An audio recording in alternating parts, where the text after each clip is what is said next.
Once upon a time, in a town not so far from here, there lived a wealthy man named Obinna.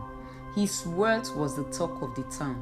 He owned the biggest house, the finest clothes, and he threw the grandest parties. But despite his riches, there was something about him that left people whispering. They wondered how he had amassed such fortune so quickly. Obinna had two daughters, Ada and Chioma. They were his only children, and they were beautiful as the morning sun. But despite their father's wealth, the girls led a lonely life, confined within the walls of his mansion. Obinna was strict with them, rarely allowing them to leave the house or meeting people.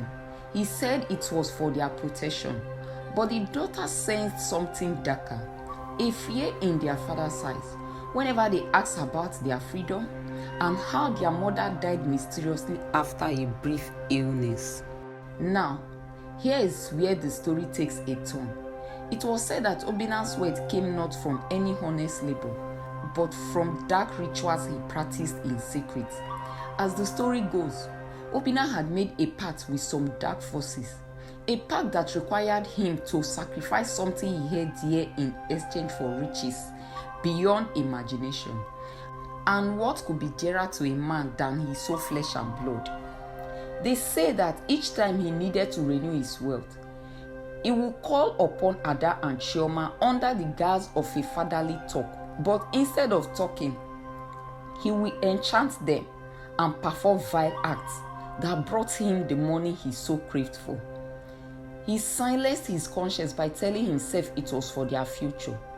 Yet deep inside, he knew his soul had long been lost. As years passed, the sisters grew suspicious of their father's strange behaviors.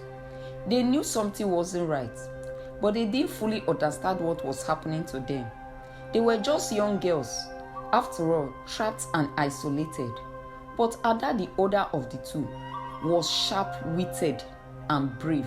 She began to realize that their father's wealth came at a sinister price, and she was determined to find a way out.